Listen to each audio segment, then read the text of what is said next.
It's been over 200 million years since South America broke off Africa into its own continent. But now it's behaving very strangely. It's taking on water and going down. How would this whole continent turn into a sinking ship? What effect would this have on the rest of the world? And how would you and everyone else manage to escape?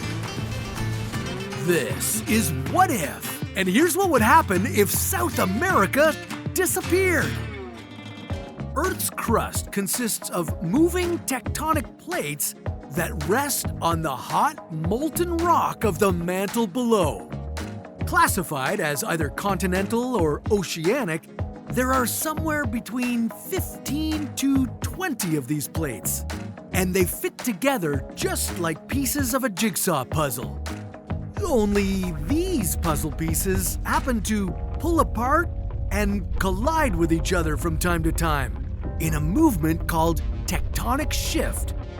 The South America plate, which includes the continent and a large part of the Atlantic Ocean, is the smallest of all the major tectonic plates. And it moves at a rate of about 3 centimeters every year. That's about as fast as your fingernails grow. This slow pace may not seem like any big deal, except that this makes the South America plate collide with the Nazca plate on the western side. And this slow-motion collision has been causing massive earthquakes, like the 9.5 magnitude quake that shook Chile in 1960. And today, it's going to send nearly 500 million people fleeing from the now sinking continent. When a continental plate like South America meets an oceanic plate like Nazca, one of these plates begins to submerge under the other. This is known as subduction. And for these two plates, it's happening at a rate of 8 to 10 centimeters every year. Usually, if an oceanic plate collides with a continental plate, it's the oceanic one that goes down. But if the roles were reversed, it would be mayhem. As the South American plate began to sink, the Nazca plate would be getting sucked over it. You could see a new trench form in the ocean. It would be as deep, if not deeper, than the Mariana Trench. But this subduction wouldn't go smoothly. Actually, it would be quite the opposite. The plates could get stuck, and this would build up a lot of pressure along the fault line between them.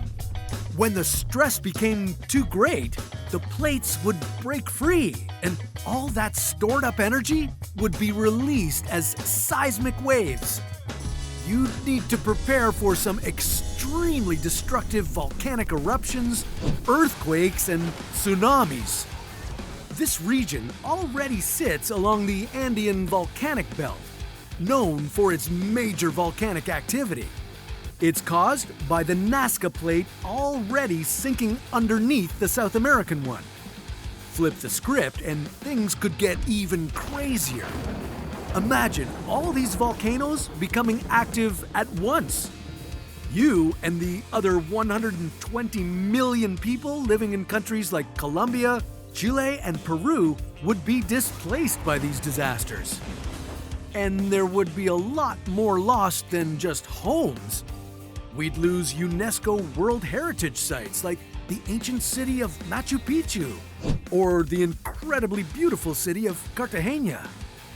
And maybe worst of all, you'd see the Amazon rainforest disappear. This place is home to 10% of all species of plant and animal life on Earth. It would mean mass extinction, and it would have enormous and far-reaching impacts on other ecosystems around the world. With the Amazon gone, there would be fewer trees to produce the oxygen you breathe.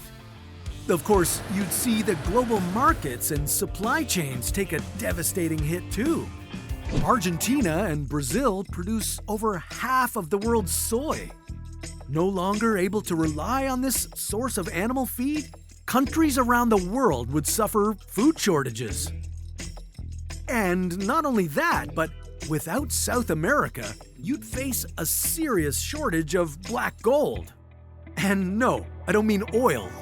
Brazil and Colombia account for 25% of the world's coffee exports. You better get used to not having your morning cup of joe. In the end, as the South American plate slips lower and lower, you would see the entire population of the continent displaced. That's about 438 million people.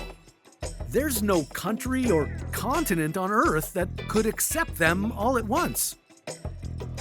But hold on, time for a reality check.